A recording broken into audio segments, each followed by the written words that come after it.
It's here today, in Israel, of all places. Very large-scale, aggressive but peaceful protests today in Israel. We have seen these recently in Tel Aviv. Now we're also seeing them in Jerusalem, which is much more unusual.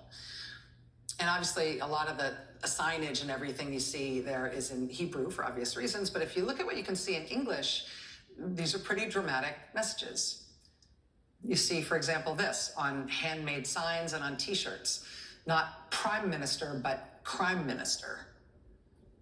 This banner at one of the demonstrations in Tel Aviv. See the big banner in the background there? No one is above the law. There's this sign, help, our democracy has been kidnapped by criminals. This one has a lighter tone, but is just as much to the point. Israel goes bananas. This one kind of puts your heart in your throat. With our souls and our blood, we will defend our democracy. And then he identifies himself, Holocaust survivor. These protests in Israel today are because the far-right leader there has just proposed, effectively, that he's going to take over the judiciary. He says the courts in his country are, in his words, quote, out of control. And the courts need to be controlled. And so his party is now advancing legislation in which he will control the courts, just like Viktor Orban did in Hungary. Because, of course, an independent judiciary is just as necessary to a democracy as it is anathema to a leader with authoritarian designs.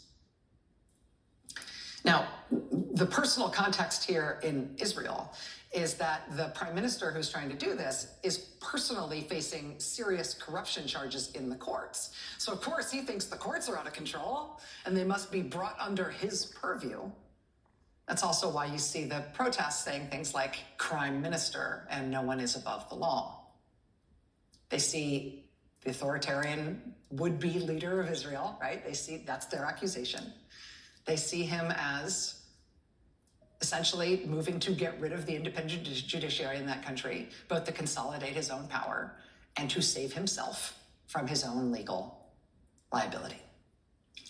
Putting that pillar of democracy on the chopping block, both because he wishes to put it on the chopping block, but also because it serves him personally in a very short-term and transactional way. That's what has led to all the protests. That's what has led to the accusations of creeping authoritarianism from that leader in Israel. And again, I do think it's easier to see these things when they are far away from us, right?